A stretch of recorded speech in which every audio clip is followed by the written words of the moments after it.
সংবাদ সম্প্রসারণের সবাইকে স্বাগত জানাচ্ছি। আমি ফাহমিদা শম্পা। দিনের বাছাই করা সংবাদ এবং এর পর্যালোচনা নিয়ে সংবাদ সম্প্রসারণে আজ অতিথি হিসেবে অনলাইনে যুক্ত আছেন সিনিয়র সাংবাদিক অজয় দাশগুপ্ত, ইকোনমিক টাইমসের সম্পাদক শওকত মাহমুদ এবং এনবিআর এর সাবেক চেয়ারম্যান ডক্টর মোহাম্মদ আব্দুল মজিদ। তিনজনকেই স্বাগত জানাচ্ছি আজকের আয়োজনে। আমি জনাব আব্দুল মজিদের থেকেই শুরু করতে চাই। বাজেট প্রসঙ্গে সবচেয়ে বড় বাংলাদেশের ইতিহাসে বাজেট দেওয়া হয়েছে এবং বর্তমান যে সরকার নতুন করে দায়িত্ব নিল সেই সরকারের আমলের প্রথম বাজেট এটি। এবং এই সরকার যখন নতুনভাবে দায়িত্ব নেয় তখন তার এজেন্ডাতেও এটি ছিল, বা বারবার বলা হচ্ছে যে নিত্যপণ্যের দাম ঊর্ধ্বগতি নিয়ে সাধারণ মানুষের মধ্যে যে অস্বস্তি আছে সেটিকে লাগাম টেনে ধরা। অর্থমন্ত্রীও যখন বাজেট দিচ্ছিলেন তিনিও কিন্তু এটিকে উল্লেখ করেছেন। আপনার কাছে প্রশ্ন হচ্ছে, যে বাজেটটি দেয়া হলো সেখানে এই নিত্যপণ্যের দাম কমার কোনো সম্ভাবনা দেখছেন কিনা? জি, আপনাকে শুনতে পাচ্ছি না, আনমিউট করতে হবে। ধন্যবাদ। আপনি উল্লেখ করেছেন সবচেয়ে বড় বাজেট। এটা প্রতি বছরই সবচেয়ে বড় বাজেটই হবে, ঐতিহাসিক বাজেট হবে। কেউ কেউ বলবে বিরাট বিরাট বাজেট, কারণ এটা বাজেট একটা ইনক্রিমেন্টাল ব্যাপার। বাজেট তো বড় হবেই। হ্যাঁ, সুতরাং এই বাজেট বড় হচ্ছে বা কম হচ্ছে, ছোট হচ্ছে, এগুলো খুব একটা বেশি বিবেচ্য বিষয় নয় হচ্ছে এই বিষয়ে। বিবেচ্য বিষয় হচ্ছে এই যে বাজেটটি দেওয়া হয়েছে সেটা প্রণয়নের সময় এবার একটু রেস্ট্রিক্টেড ওয়েতে সংকোচন করার জন্য বেশ কিছু পদক্ষেপ বা এক্সারসাইজ তারা করেছেন। সেটা আমরা প্রথম লক্ষ্য করি গ্রোথ, যেখানে অন্যান্য বছরে গ্রোথ যেখানে 12-13 হয় সেখানে এবার 4 করা হয়েছে, অর্থাৎ গ্রোথটাকে পয়েন্টটাকে একটু কমানোর হয়েছে আর কি। এবং জিডিপি গ্রোথও কমিয়ে আনা হয়েছে টার্গেটটা। এমনকি সবচেয়ে শ্রীমান ওই যে ইনফ্লেশন, সেটাকেও কমানোর কথা তারা নিজেরাই বলেছেন। বলা হয়েছে যে এটা 6% কত হবে, কিন্তু বাস্তবতা তো অন্যরকম। বাস্তবতা হচ্ছে আমি যেখানে বলছি আমি দ্রব্যমূল্যকে নিয়ন্ত্রণে আনবো বা করবো, সেখানে এই যে ট্যাক্সের যে ডালি সাজানো হয়েছে সেটাকে আপনি লক্ষ্য করবেন ম্যাক্সিমামই হচ্ছে কিন্তু পরোক্ষ কর। পরোক্ষ কর touches everybody, but direct tax does not. Direct tax হচ্ছে যে প্রকৃতপক্ষে আয় করে তার উপরে। আমি ডাইরেক্ট ট্যাক্সের ব্যাপারে দেখতেছি যে তেমন কোনো কিছু নাই, শুধুমাত্র বরং 25% লাস্ট ছিল, ওইটাকে 30 করা হয়েছে এবং আর কিছু না। তো ওই 30 তো যিনি দিচ্ছেন তার উপরে 30 করা হচ্ছে। ঠিক তার সাথে শার্প শার্প ডিফারেন্স এবং কি বলে ডিস্টেন্স হচ্ছে ওই কালো টাকা করকে তারে 15% কর দিতে বলা। This is a totally a different stand.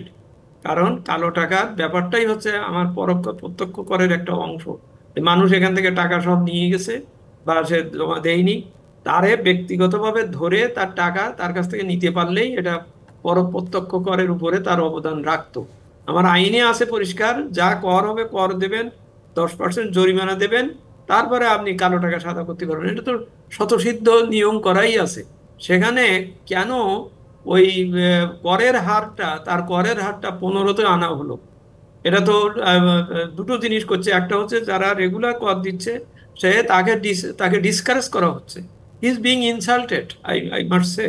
কারণ মনে করবে যে আমাকে এটা দেওয়ার কথা বলা হচ্ছে, অথচ বলে মাফ করে দেওয়া হচ্ছে। আব্দুল মজিদ, নৈতিকভাবে আমার সেন্টেন্সটা কমপ্লিট করতে হবে। জি জি। আরেকটা হচ্ছে যে এই কর দেওয়ার সাথে সাথে আবার বলা হচ্ছে যে তোমার কোনো প্রকার হবে না, কি বলে, কোনো দিতে হবে না, কোনো প্রশ্ন করা হবে না।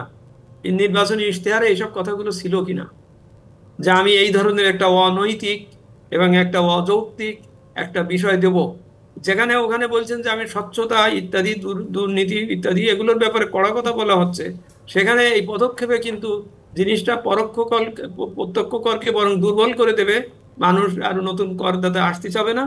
আর অন দ্য আদার হ্যান্ড আমি যে সব কি সারচার্জ বলি, বলি, তা বলি, যা লিস্ট দেওয়া হয়েছে সবই পরোক্ষ কর বাড়ানো হয়েছে। জি, আমি অর্থাৎ আমি সবের উপরে। এই কালো টাকা সাদা বা অপ্রত্যাশিত অর্থের ব্যাপারে আমার একটি প্রশ্ন ছিল।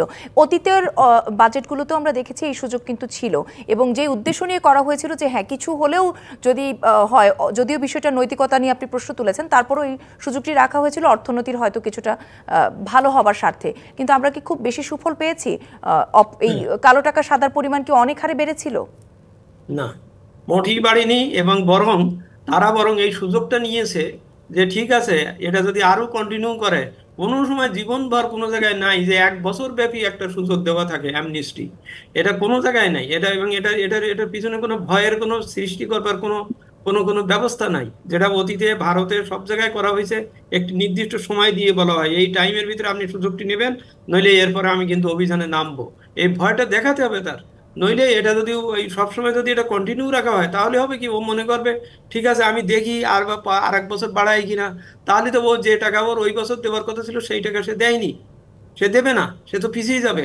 গত বছরটায় এটা করা হয়নি বিকজ এই ইলেকশন ইয়ার, এবং তারা এটা খুব লক্ষ্য করেছিল।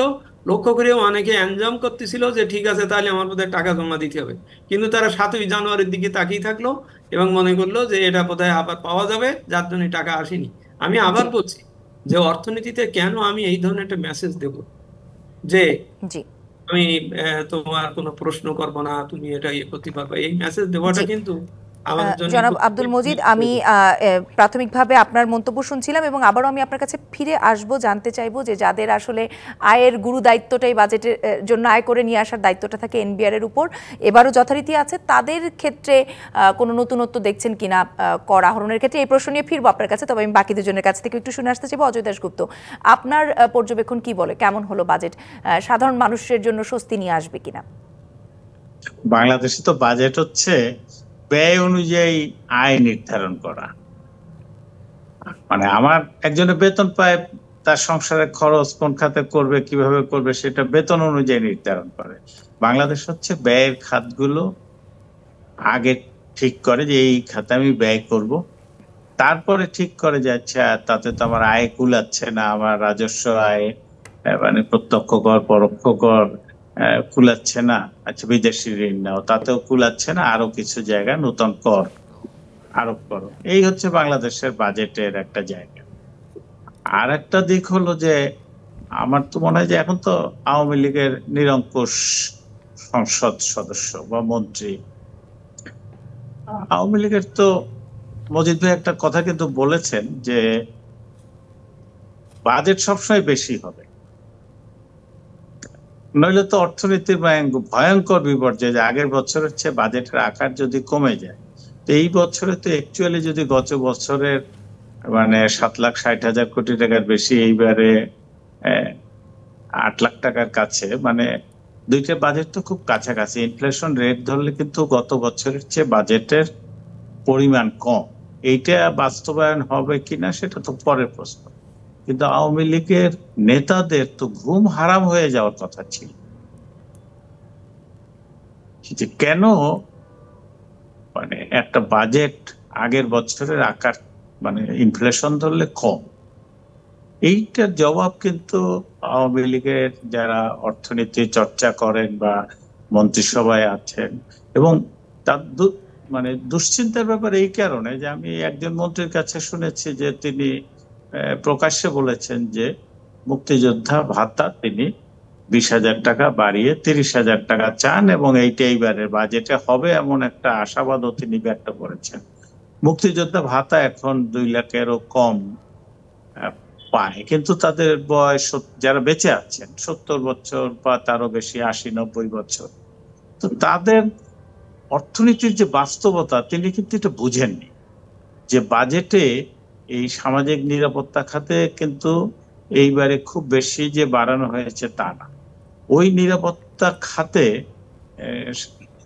বরাদ্দটা যথেষ্ট আছে সেটা নিয়ে প্রশ্ন আছে, কিন্তু তার চেয়ে বড় প্রশ্ন আছে কিন্তু যে প্রকৃত লোকগুলো পুরোপুরি বাছাই করা হয় কিনা, সেখানে অনিয়ম হয় কিনা, এখানে ঘুষ দুর্নীতি অনিয়ম হয় কিনা, এটা নিয়ে কিন্তু একটা প্রশ্ন আছে। সেই জায়গাটায় দেখেন সরকার কিন্তু এইবারে খুব বেশি বাড়ায় নাই এই ভাতা ভোগীদের সংখ্যা কিংবা পরিমাণেও হেরফের করেনি। অথচ মন্ত্রিসভার একজন সিনিয়র সদস্য বলে দিলেন যে মুক্তিযোদ্ধার ভাতা 20,000 থেকে 30,000 করা হচ্ছে।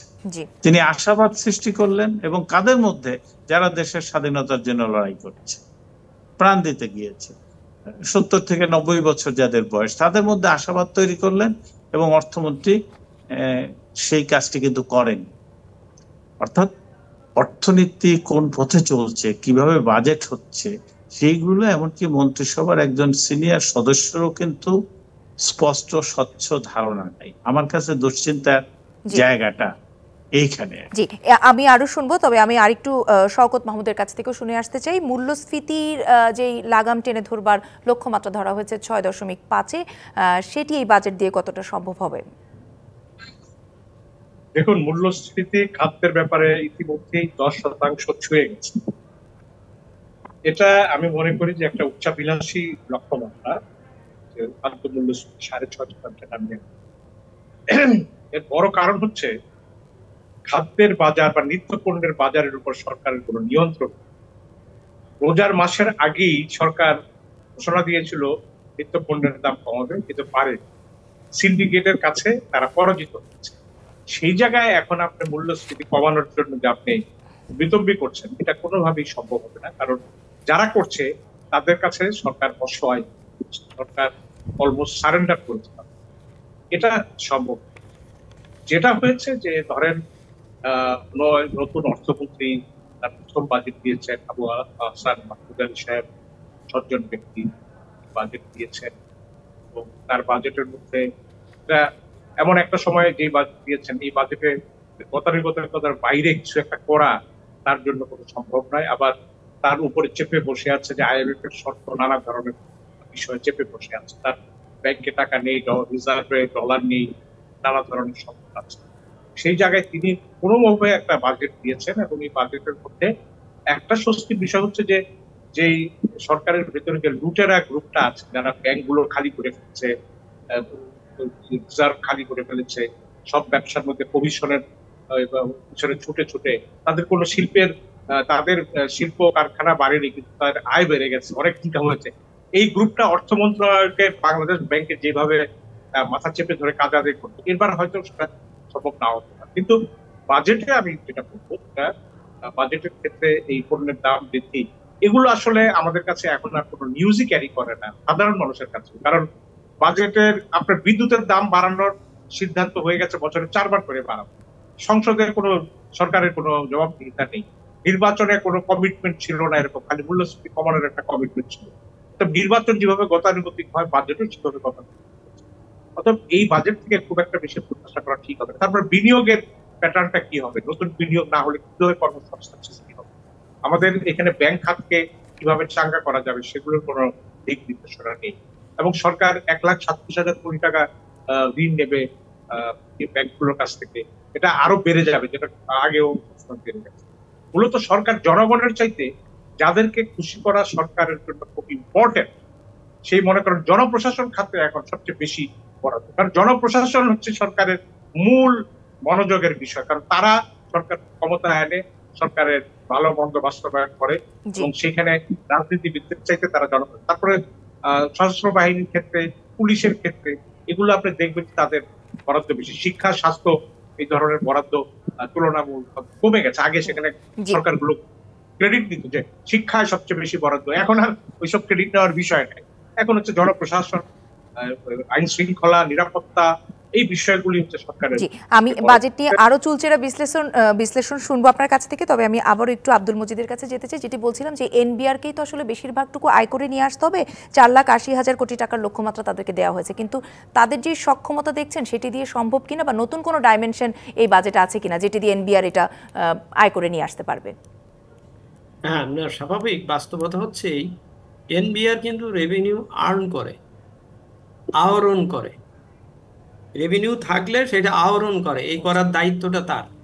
তার তো অর্থনীতিকে সোজা করবার, অর্থনীতিকে ভালো করবার সুযোগ তো তার হাতে নাই, এমন হয় না। বাণিজ্য মন্ত্রণালয় রপ্তানি বাড়াবার ব্যাপারে ইপিপি চেষ্টা করে, কিন্তু EPP is not an exporter or something, সে ব্যবসা করে আলাদা লোক। এখানেও তাই, অর্থনীতিকে সুস্থ না করলে যেসব জায়গা থেকে কর আসে সেই জায়গাগুলোকে যদি ইন প্লেস না আনা হয়, তাহলে ওকে কর দিয়ে ওর সক্ষমতা, সক্ষমতা বলতে আমি এখানে ডেফিনেশনটা ভালো করে বুঝতে হবে। সক্ষমতা মানে কি, ও নিজে নিতে পারবে কিনা, এটা নিতে পারবে কিনা, যেখান থেকে নেবে সেটা ঠিক আছে কিনা। সক্ষমতা মানে ওর নিজের লোকবল, ভালো ট্রেনিং, অফিস খুলে দিলেই ইকোনমি যদি পশ্চাৎমুখী থাকে আর ওর অফিস সুন্দর করে দিলাম তাহলে তো হবে না। আমরা খুব সুন্দর একটা পানি ভবন বানিয়েছি, কিন্তু উপকূলে আমার ওই বাঁধ বানানোর যে পিআইও কি বলে, সোশ্যাল ওয়েলফেয়ার, ওই ওয়াটার বোর্ডের অফিসার, সে তো প্রত্যেক বছর চায় যে এখানে ভেঙে যাক এবং প্রত্যেক বছর ওই ইয়ে করবে। তো এইরকম ধরনের সিচুয়েশন যখন হয়, তখন প্রশ্নটা হচ্ছে এনাবলিং এনভায়রনমেন্ট তৈরি করতে হবে, রেভিনিউ রিয়ালাইজ করবার মতন পরিস্থিতি তৈরি করতে হবে। সেই ব্যাপারে কিন্তু পদক্ষেপ কোনো কিছুই নাই। যেমন ব্যাংকিং এর ক্ষেত্রে আমি বলি, মোহিত স্যার কয়েকবার বলেছিলেন প্রথম দিকে যে আমি একটা ব্যাংকিং কমিশন গঠন করব। এই মুহূর্তে এটা কিন্তু রীতিমতো ফরজ হয়ে গেছে, যেটা ব্যাংকিং কমিশন না গঠন করলে এই এই এই বিদ্যমান নিত্যমান ওই পরিচালকদের কাঠামো, এর থেকে ব্যাংকিং খাতকে বের করে আনা যাবে না। তো সুতরাং এই ধরনের কিছু পদক্ষেপের প্রয়োজন, যাতে এটাকে লাইনে আনা যায়। সেইটা যদি আনা হয়, আমি এই জন্যই বলছি ইভ অ্যান্ড বাট এটার উপরে নির্ভরশীল। ওই যে আমরা বলে থাকি অর্থনীতি একটা কথা আছে যে হ্যাঁ এইটা হবে যদি ইফ আদার থিংস আর কনস্ট্যান্ট বা রিমেনিং থাকে, তাহলে। তো এখন আদার থিংস রিমেনিং কনস্ট্যান্ট করবার জন্যে সরকারের পক্ষ থেকে, রাষ্ট্রের পক্ষ থেকে উদ্যোগ থাকতে হবে। একই সাথে যেমন এনবিআর কে সক্ষম করে তোলার দায়িত্ব রাষ্ট্রের, এনবিআর নিজে নিজে তো সক্ষম হবে না, জি তাকে লোকবল দিতে হবে, তার যে দিতে হবে সে ব্যাপারে রাষ্ট্র থেকে। সেখানে যদি এনবিআর লোকবল পাইতে যদি তার 4 বছর লাগে, অর্থ মন্ত্রণালয়ে ফাইল পাঠিয়ে তারপরে যদি সেটা না হয়, জি এই যে আপনারা ইয়ে ভবনটা দেখছেন জি তার মানে রাজস্ব ভবন, সক্ষমতা, রীতিমতো 20 জি বছর লেগেছে, যেখানে সারা শহরে বড় বড় বিল্ডিং বানানো হয়েছে গত কয়েক বছরে এবং জিজ্ঞাসাবাদ সব কাজ পেয়েছে। জি সেখানে এই এই এই এই এনবিআর এর ভবন বানাইতে এতদিন লাগে কেন? এটা তো সরকারের নিজস্ব জি ভবন। সেটাই, সক্ষমতা আসলে বাড়ানোর আগে যেটা আপনি বলছিলেন যে আয় যে 4,80,000-এর টার্গেট, কোটি টাকার টার্গেট দেবার আগে তাকে আসলে সক্ষম করবার দায়িত্বও কিন্তু রাষ্ট্রের। অনেক অনেক ধন্যবাদ ডক্টর মোহাম্মদ আব্দুল মজিদ আমাদের সঙ্গে যুক্ত হওয়ার জন্য এই প্রথম অংশে।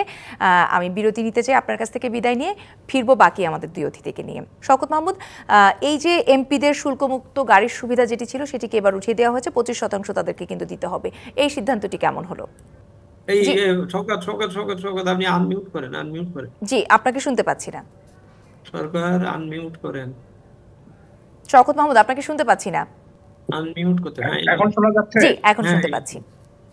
আচ্ছা, এই এমপিদের শুল্কমুক্ত গাড়ির বিষয়টা হচ্ছে যে আগে শুল্কমুক্ত গাড়ি এনে অধিকাংশ এমপি গাড়ি বিক্রি করে দিতে, তো সেই জায়গায় এখন এই শুল্কমুক্ত তাদের শুল্ক দিতে হবে। এতে করে কত টাকা বেশি সরকার আয় হবে এটা আমি জানি না, তবে এটা সিদ্ধান্তটা খারাপ না। তবে কিছু কিছু সিদ্ধান্ত আমাদের আশ্চর্য করে, যেমন ইনসুলিনের কাঁচামালের উপরে কর বাড়ানো হচ্ছে। এর অর্থ হচ্ছে ডায়াবেটিক রোগীরা যে পরিমাণ ইনসুলিন নিলে তাদের সুগার লেভেল কমবে, সেই পরিমাণে তারা নিতে গেলে তাদের খরচ বেড়ে যায়। আবার এই ডায়াবেটিসের কারণে যদি আপনার কিডনি নষ্ট হয়ে যায়, তাহলে আবার ডায়ালিসিসের ক্ষেত্রে আপনার তাদের আবার একটা নাকি যন্ত্রাংশের উপর রেয়াত দেওয়া হচ্ছে। এটা খুব আমার মনে খুব আশ্চর্যের বিষয়, কারণ হেলথের চিকিৎসার ক্ষেত্রেও খরচ বাড়ানো হয়েছে। এগুলোর ক্ষেত্রে এগুলো সরকারের একটু ভাবনা চিন্তা করার প্রয়োজন আছে, কারণ কোনটাতে করলে কি হবে, জনগণের লাভও হবে, সুবিধাও হবে, তারপরে আয়ও বাড়বে। তো এটা আমার মনে হয় যে জি আরেকটি জায়গায় তো খরচ বাড়ছে মোবাইল ফোন সেবার ক্ষেত্রে, যেই আমরা তো এখন আসলে কমিউনিকেশনের যুগের মধ্যে আছি।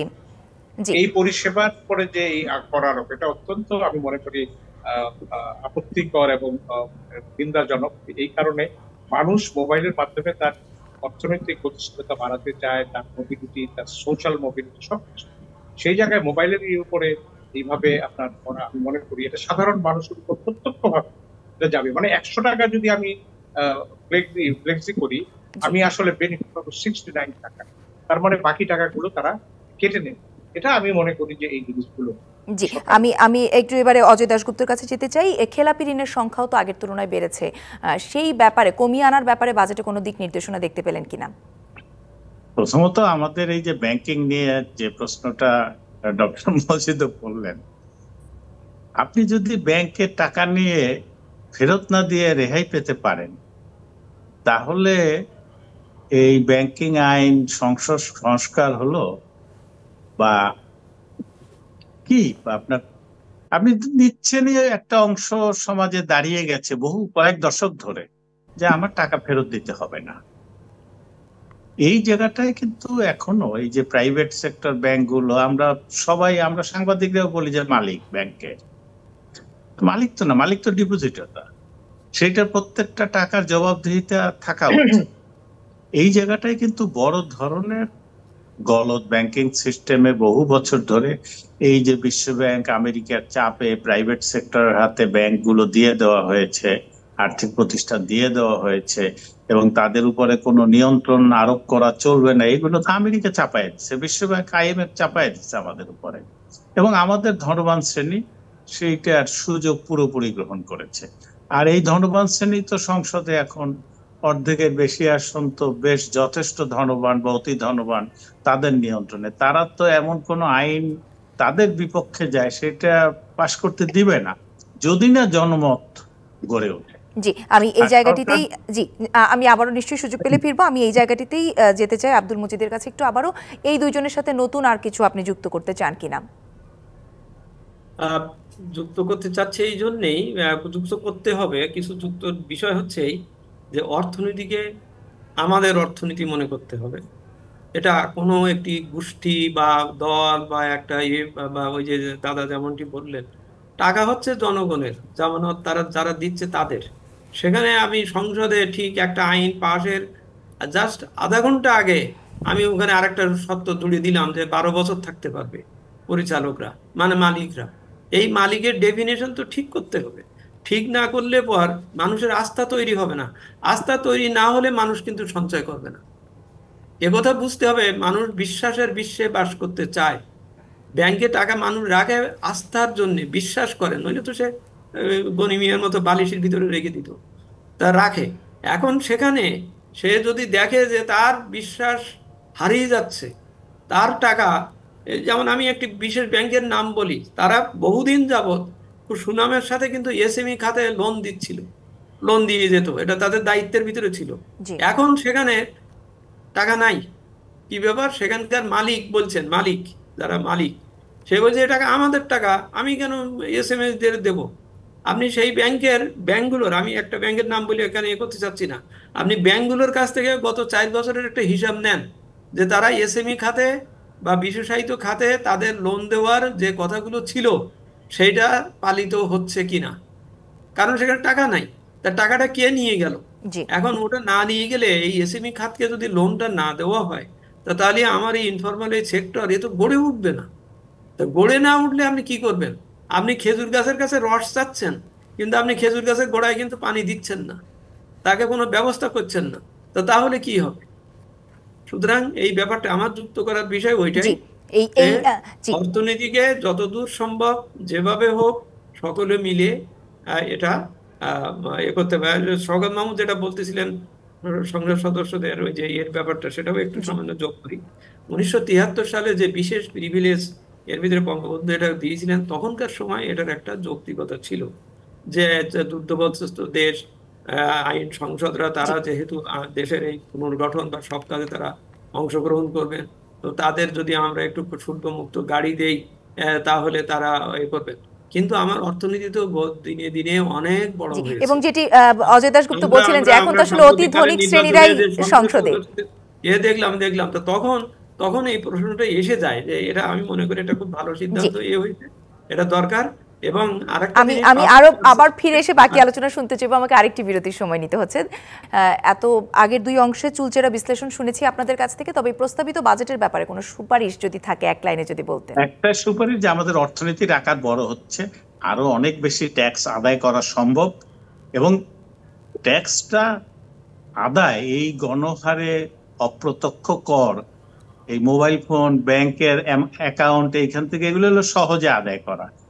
কাজটা একটু কঠিন হয় যাতে ধনবান যারা প্রকৃত সম্পদ গড়ুক, কোনো সমস্যা নাই, কলকারখানা করে ব্যবসা করে সম্পদ গড়ুক, কিন্তু ট্যাক্স দিতে হবে, সেইটা গুরুত্বপূর্ণ। এবং এই ক্ষেত্রে বাংলাদেশের আকার আমার তো মনে হয় যে 8 লাখ কেন 10-12 লাখ কোটি টাকার বাজেট হতে পারে আমাদের নিজস্ব যে অর্থনীতি, সেই দিকে নজর পড়ুক, এইটা আশা থাকবে। জি, শওকত মাহমুদ, আপনার সুপারিশ কি থাকবে? দেখুন, আমার মনে আছে গত বছর বা তার আগের বছর সাবেক অর্থমন্ত্রী রোটাস কামাল সম্পর্কে বলেছিলেন যে বাজেট দিতে হয় আমার ব্যয়ের অনুমোদন নেওয়ার জন্য, এর বাইরে আমার বাজেটের অন্য কোনো দিশা নেই। তো উনি তো খুব দুর্বল অর্থমন্ত্রী ছিলেন।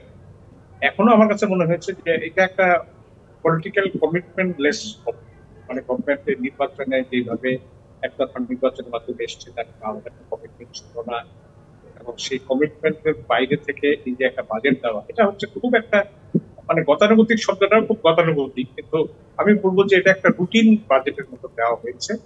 এবং এখানে আইএমএফ বা বিদেশিদের ঋণ দাতাদের শর্ত মানা করতে চেষ্টা আছে। জি জি, শওকত মাহমুদ, জি আপনি বলছিলেন, আমি একেবারে শেষ দিকে চলে এসেছি, একেবারে খুব অল্প সময়। গতানুগতিক বাজেটে সাধারণ মানুষকে স্বস্তি দেওয়ার জন্য আব্দুল মজিদ, আপনার কি পরামর্শ থাকবে? আমার পরামর্শ হচ্ছে, আমি